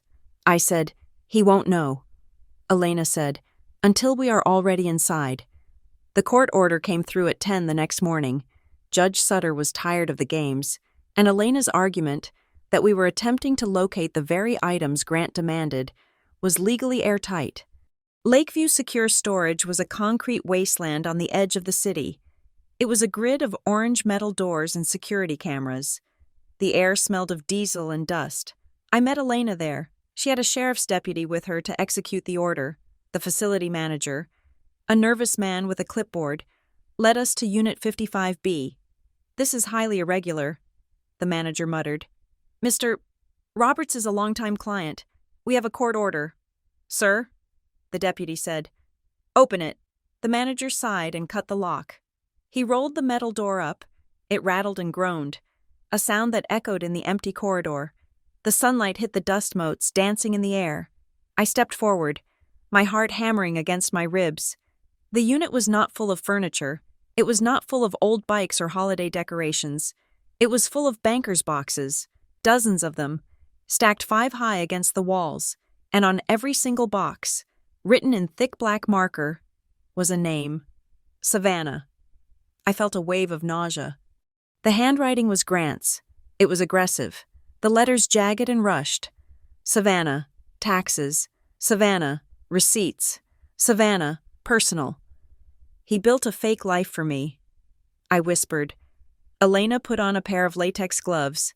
Don't touch anything without gloves, she warned. She opened the nearest box labeled Savannah, personal. She pulled out a handful of papers. Old utility bills, she said. From your apartment in 2015. Birthday cards, a stack of magazines addressed to you. He went through my trash. I realized, or he kept things I left at the main house years ago. He saved every scrap of paper I ever touched and put it in a box to make it look like I was storing it. Why? The deputy asked. He looked confused. Why keep trash? To hide the treasure, Elena said. She pointed to the back corner. There was one box that was different. It didn't have my name on it. It had a barcode sticker and a stamp that read RMH, Archive. Elena stepped over the fake boxes. She reached for the RMH box. She opened it. This isn't trash, she said softly. I walked over. Inside were 3 thick binders and a hard drive. I opened the top binder. It was a ledger, similar to the one I had found in the safe deposit box. But this one was newer. It was dated from last year. It showed transfers, massive ones, from Roberts Meridian Holdings to SMR Consulting Group. I don't have a consulting group. I said, You do on paper, Elena said, scanning the page. Look, incorporated in Delaware 2 years ago. Registered agent is a generic service, but the transfers, Savannah, there are $3 million in transfers here. She looked at me, her eyes wide. He isn't just hiding money, he is funneling it out of the company and parking it in a shell company that bears your initials. SMR, Savannah Marie Roberts. If the IRS audits the company, I said, realizing the horror of it, they find these transfers. They look for COMR Consulting, and they find me. And Grant says, I don't know what happened. My sister must have embezzled it. Look, she has a storage unit full of records. He was setting me up to take the fall for corporate theft. That was why he sued me. He needed a civil judgment on the record that said I was a thief. Once he had that, he could blame me for the missing millions and walk away clean. My knees gave out. I sat down on one of the boxes labeled with my name. He hates me. I said, He really hates me. No, Elena said. She was taking photos of the pages with her phone. He doesn't hate you. You are just a resource to him. You are a place to put the blame. She closed the binder and put it in her evidence bag. We have him, she said. We have the link. The storage unit is in his name. The documents inside prove he is manufacturing entities. But why sue for the possessions? I asked. Why the furniture? Why the laptop? To get the rest of the evidence, Elena said. He knows your father left you something. He was terrified that if he didn't strip you clean, you would eventually find something that contradicted the story he built in this storage unit. She stood up and looked at the deputy. We are seizing the contents of this unit as material evidence in the pending litigation, she said. The deputy nodded. I will call the truck. As we walked out into the sunlight, I felt lighter. The fear was still there, but the confusion was gone. I knew the shape of the monster now. We are not going to argue that he is a bad brother, Elena said as we drove away. We are not going to argue about morality. What are we going to argue? I asked. We are going to ask one question, she said. Why is a man worth $50 million suing his sister for a used sofa, while secretly paying for a storage unit to hide $3 million in corporate records? She smiled, and it was the first time I had seen her smile with genuine pleasure. Contradiction is the death of credibility. Savannah. And we just found the biggest contradiction in the state. 2 days before the hearing, I went to see my mother. I didn't want to go. I wanted to stay in my apartment with my evidence and my anger, but I needed to know if she was part of it. I needed to know if she knew she was sacrificing her daughter to save her son. I found her in the sunroom. She was reading a book, but she wasn't turning the pages. "Savannah," she said when I walked in. She looked tired. Her face was gray. "Grant is very upset. I bet he is." I said, "He says you broke into his storage unit." She said, "He says you violated his privacy." I sat down opposite her. He had boxes labeled with my name. "Mom." He had fake tax returns in there. "He is building a frame." She closed her book. "I don't understand these things," she said. "Business is complicated. Grant is just trying to protect the assets." I leaned forward. "Mom, listen to me. He isn't protecting the assets. He is stealing them. And he is signing my name to the theft." She shook her head, covering her ears. "I don't want to hear this. I just want it to stop." "Then tell him to stop," I shouted. The silence that followed was heavy. "Grant was here last night," she said softly. "He was drinking. He said something strange." "What did he say?" "He was talking about the lawsuit. He was ranting about you refusing the settlement. And then he said, Dad promised me the box." I froze. "The box?"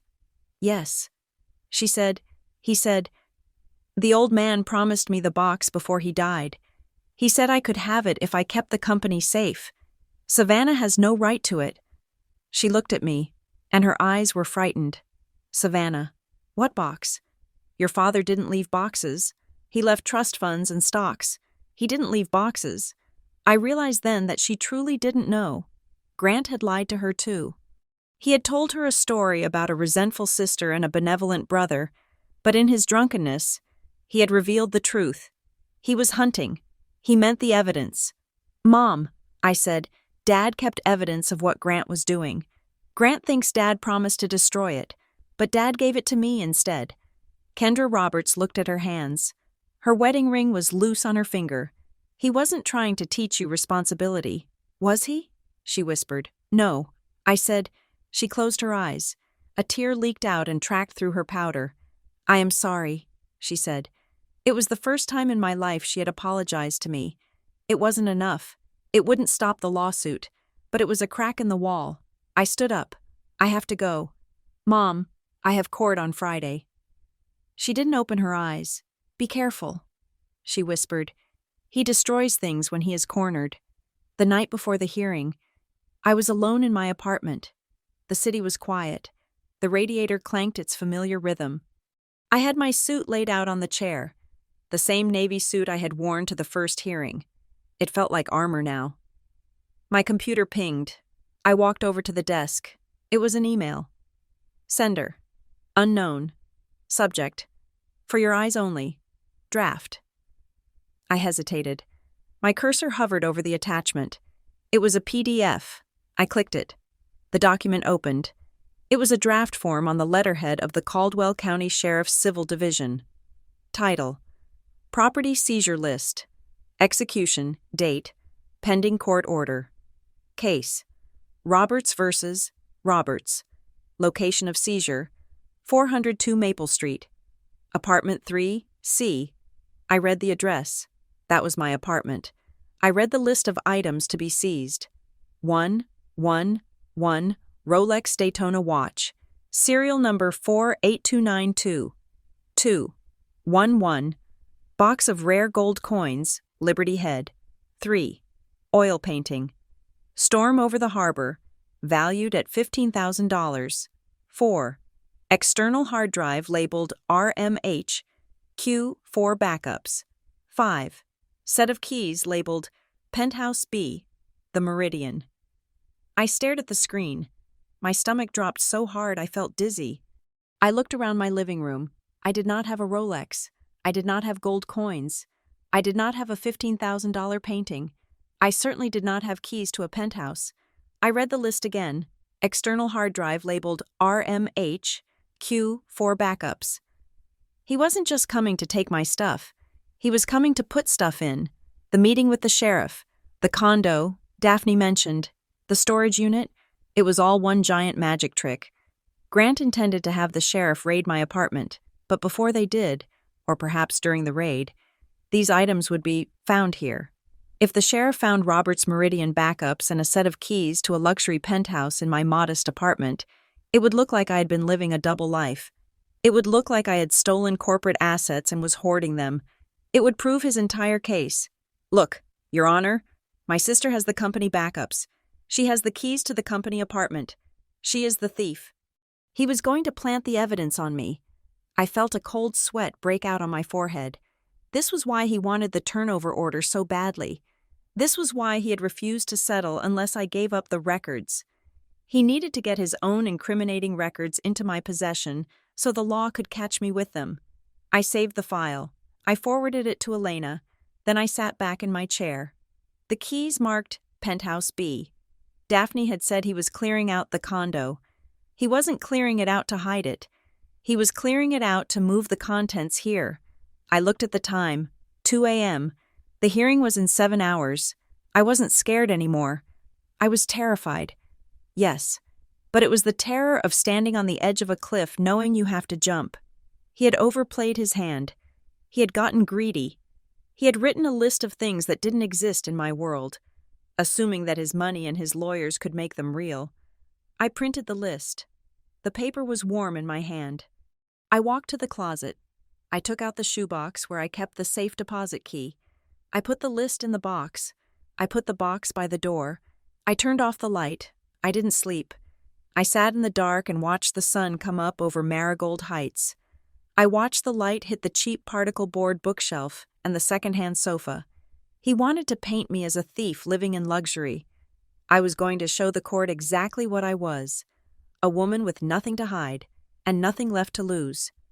The sun rose. It was Friday. I put on my suit. I drank my coffee. I picked up the box.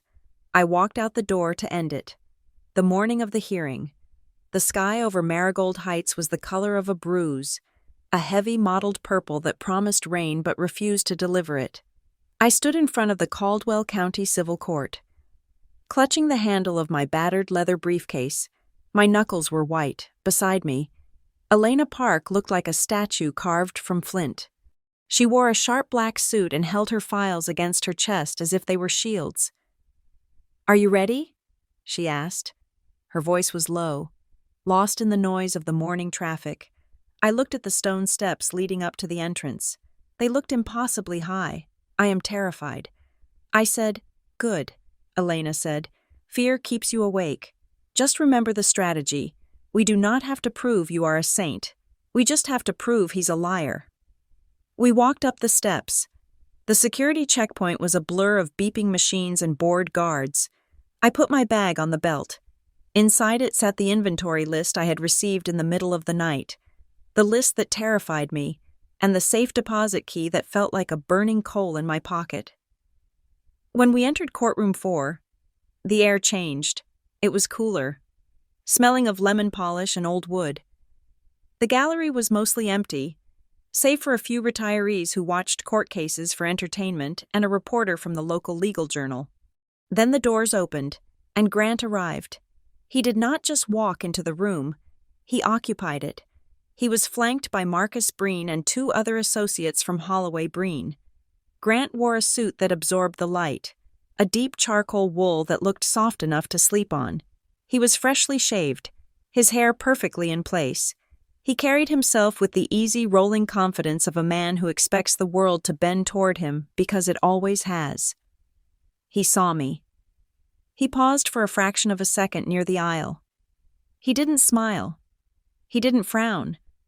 He just looked at me with a detached curiosity, like a scientist observing a specimen in a jar that was about to be filled with formaldehyde.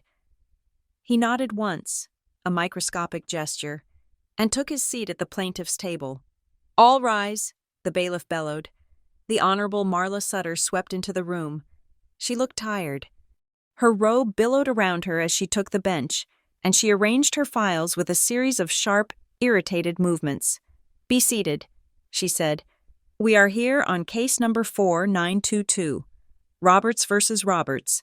We have several motions before the court today.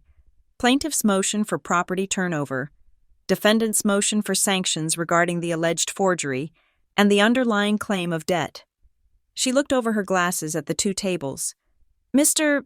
Breen, you filed the emergency motion for turnover. You may proceed. Marcus Breen stood up. He buttoned his jacket and walked to the podium. He placed his hands on the wood, leaning forward to project sincerity. Your Honor, he began, his voice a rich baritone. This case is a tragedy. It is the story of a brother trying to save a sister who has lost her way. I stared at the table, focusing on the grain of the wood. Don't react. Elena had said, be a stone. My client has provided nearly $500,000 in support to the defendant. Breen continued. In response, she has not only refused to repay this generosity, but she has systematically dissipated the assets. She has hidden funds. She has refused reasonable settlement offers. And now, we have credible intelligence that she is in possession of specific corporate property belonging to Roberts Meridian Holdings, property she took without authorization. He gestured toward me, an open-handed movement that looked like an accusation. We are asking the court to authorize the sheriff to execute a turnover order immediately. We need to secure these assets before they disappear or are destroyed. This is not about punishment, Your Honor. It is about preservation.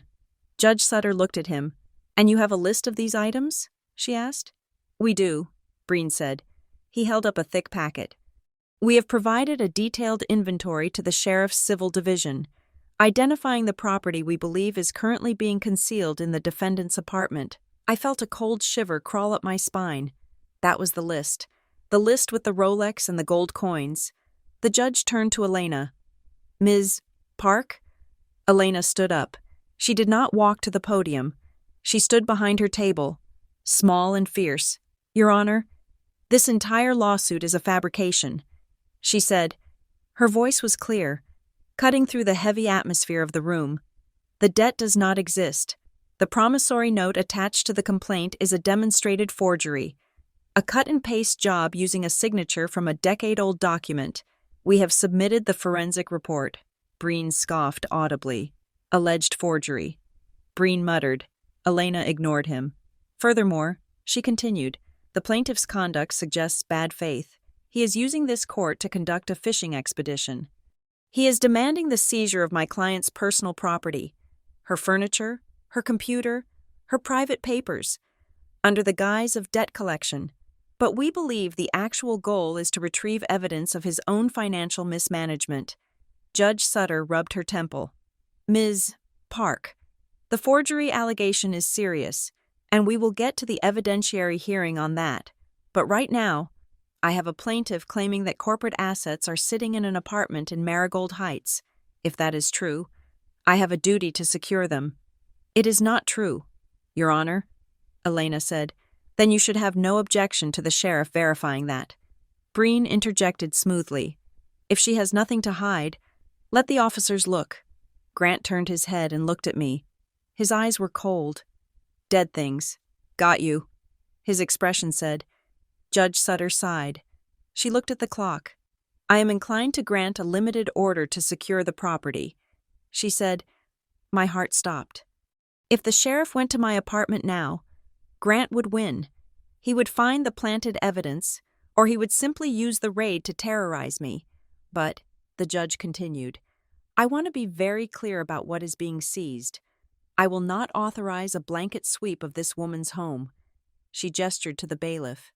Officer, please bring me the proposed seizure order and the inventory list provided by the plaintiff. The bailiff walked to the clerk's desk, retrieved a sealed manila packet, and handed it to the judge. Judge Sutter opened the packet. She pulled out the stapled document. She adjusted her glasses and began to read. The room was silent. I could hear the hum of the ventilation system. I could hear the scratching of Breen's pen on his legal pad. Elena leaned over to me. Wait for it, she whispered. Judge Sutter frowned. She flipped a page. She flipped another page. She looked up, her expression confused. Mr. Breen, she said, this list, these are the items you claim are in Miss Roberts' possession? Yes, Your Honor, Breen said confidently. Based on our internal tracking and forensic accounting. Elena stood up. Your Honor, she said, given the serious nature of a seizure order, the state entering a private citizen's home, we request that the inventory be read into the record. We have significant concerns regarding chain of custody and the provenance of these items. Breen looked annoyed. This is a delay tactic.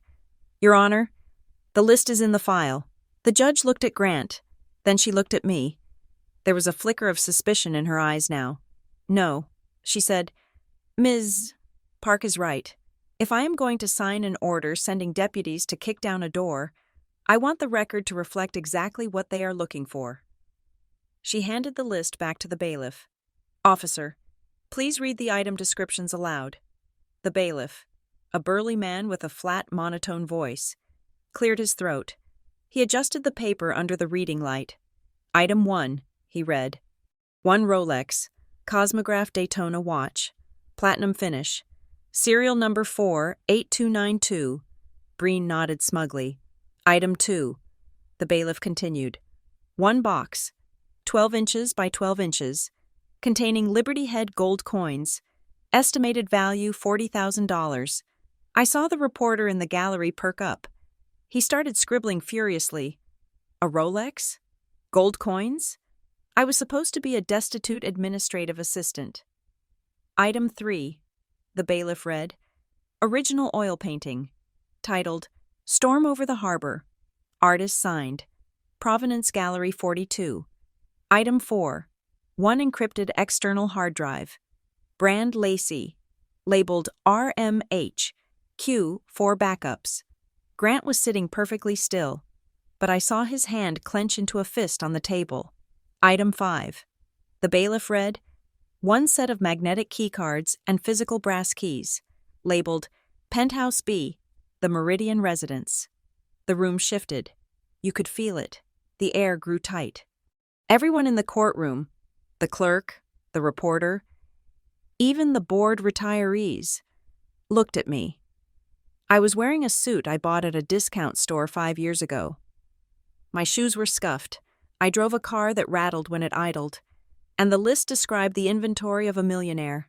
Breen stood up, looking slightly less confident. Your Honor, as we stated, the defendant has been appropriating these items over time. Judge Sutter held up a hand. Keep reading. Officer, the bailiff flipped the page. Item 6, 1 box of financial ledgers, labeled Tax Strategies, 2023. Location of origin, Roberts Meridian Headquarters. Item 7, personal correspondence and estate planning documents belonging to Grant Roberts. The bailiff paused. He squinted at the paper. There is a location note here.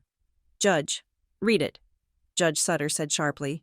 It says, items currently stored in Lakeview Secure Storage, Unit 55B, transfer pending to subject address. Grant's head snapped up. Breen froze.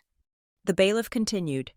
Item 8, 1 box of bearer bonds, serial numbers sequential, registered to Roberts Meridian Holdings. Note, do not open. The bailiff lowered the paper. That is the end of the list, Your Honor. The silence that followed was absolute. It was heavy, suffocating, and electric. Judge Sutter took off her glasses. She looked at Marcus Breen. Her voice was very quiet, which was far more terrifying than if she had shouted, Mr. Breen, she said, did I just hear your own inventory list state that these items are currently in a storage unit? Breen was pale. He was flipping through his own copy of the file, his hands shaking slightly. Your Honor, there must be an administrative error. This looks like a draft document that was inadvertently included. An administrative error? Judge Sutter asked. Her voice rose. You are asking me to authorize a raid on this woman's home to seize gold coins and penthouse keys, and your own document suggests they are sitting in a storage unit? Elena stepped forward. It was time. Your Honor, Elena said, it is not an error. It is a roadmap. She picked up a file from our table. We moved to admit Defendant's Exhibit H. This is a copy of the access logs for Lakeview Secure Storage, Unit 55B. The lease is in the plaintiff's name, Grant Roberts. She walked to the bailiff and handed him the document. The logs show that this unit was accessed repeatedly using a code linked to my client's old phone number, a number she has not used in 4 years. And, Your Honor, we visited this unit yesterday with a court order. Grant half rose from his chair. Objection, Breen shouted. They had no right. Sit down. Mr. Breen. Judge Sutter slammed her gavel. It sounded like a gunshot. Elena continued, her voice steady and cold. Inside that unit, we found boxes labeled with Savannah Roberts' name, filled with manufactured financial records. The list the bailiff just read does not describe what is in my client's apartment. It describes what the plaintiff intended to plant there, or at the very least, it describes assets he is hiding while claiming they are hers. Judge Sutter looked at the inventory list again. Penthouse keys, she muttered. Corporate backups. She looked at Grant. Mr. Roberts, why does this list identify a residence associated with your registered mailing address? Grant stood up. He smoothed his tie. He looked polished. But it was a brittle polish now, like cracked glaze. Your Honor, he said, his voice smooth but tight. My sister is confused. The storage unit was a favor. I was holding things for her. The list is merely a wish list of items we are trying to locate. My counsel is correct. It is a clerical mix-up. Judge Sutter stared at him. She stared at him for a long 10 seconds. She looked at the man who expected the room to bend, and she decided she was not going to break. A clerical mix-up involving bearer bonds and gold coins? She asked. She looked at Breen. I am denying the motion for turnover. Immediately. Breen slumped. And, Judge Sutter said, her voice turning hard as iron, I am referring this entire record, the inventory list, the storage logs, and the allegations of the forged promissory note, to the district attorney's office for review. Grant's face went white, not pale, white. Your Honor, Breen started. I am also issuing a temporary restraining order freezing the assets of Roberts Meridian Holdings pending an external audit. The judge continued, talking over him. If there are missing corporate assets, Mr. Roberts, we are going to find them, but we are not going to look for them in your sister's sock drawer. We are going to look in your books. She slammed the gavel again. Court is in recess. Counsel, in my chambers. Now. The bailiff shouted, All rise! Judge Sutter swept out of the room. Breen and Elena followed her. Elena shooting me a quick, sharp look of victory before she disappeared through the side door. I was left alone in the courtroom with Grant. The gallery was whispering. The reporter was typing on his phone, likely breaking the story that the prominent Grant Roberts was under investigation. Grant stood at his table. He slowly packed his briefcase. His movements were mechanical. He turned to look at me. The mask was gone entirely. There was no concerned brother left. There was no pity. There was only the cold, hard stare of a predator who realizes the prey has teeth. He looked at me not as a sister, and not as a victim. He looked at me as a risk, a liability. You have no idea what you just did, he said. His voice was a whisper, but it carried across the empty space between us. I stood up. My legs were shaking, but I locked my knees. I know exactly what I did. Grant. I told the truth, he laughed. It was a short, dry sound. The truth? You think this is over because a judge got angry? This is a business. Savannah, it doesn't stop. He picked up his bag. Watch yourself, he said. He turned and walked out, his expensive shoes clicking on the floor. I stood there for a moment, letting the silence of the room wash over me. I had won, but it didn't feel like a victory parade. It felt like surviving a car crash. I was alive, but the wreckage was all around me. I picked up my bag. I felt the weight of the key in my pocket. The key to the safe deposit box, the one I hadn't opened yet. I walked out of the courtroom. The hallway was bright and cold. I pushed through the heavy double doors and stepped out onto the courthouse steps. The air hit me like a slap. It was freezing. The wind whipped my hair across my face. Across the street, standing near a bus stop, was a figure in a trench coat and sunglasses. Daphne. She didn't wave. She just nodded, a quick, jerky motion, and then turned and walked away, disappearing into the lunchtime crowd. She had seen. She knew. I took a deep breath, filling my lungs with the sharp, metallic air of the city. I was free of the lawsuit. The seizure was dead. My phone buzzed in my pocket. I pulled it out. My hands were red from the cold. It was a text message. Unknown number. I stared at the screen. You only saw the list they let you see. I read it again. You only saw the list they let you see. My heart gave a single, hard thump. I thought about the bailiff reading the list. The gold coins. The watch. The painting. That was the list Breen had handed the judge. That was the list Grant had prepared for the sheriff. But the text. What else was there? What was in the box that Grant was so desperate to get back that he would risk perjury, forgery, and his own company to find it? I reached into my pocket and closed my hand around the safe deposit key. The metal was warm now from my body heat. I looked down the street where Grant's black SUV was pulling away from the curb, merging into the traffic, disappearing into the city he thought he owned.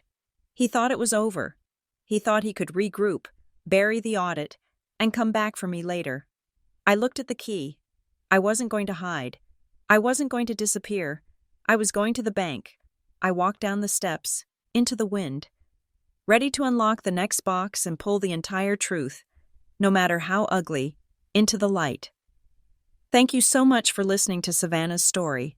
It has been a journey through the dark corridors of family betrayal and the sharp light of justice. I would love to know where you are listening from today. Please leave a comment below and tell me which part of the trial had you holding your breath. If you enjoyed this story and want to hear more tales of retribution, resilience, and the secrets families keep, please make sure to subscribe to Revenge Stories. Share your thoughts on what you think Savannah will find in that final box. Do you think Grant will finally pay for what he's done? Let me know in the comments. Thank you for your time. And remember, sometimes the smallest key opens the biggest door.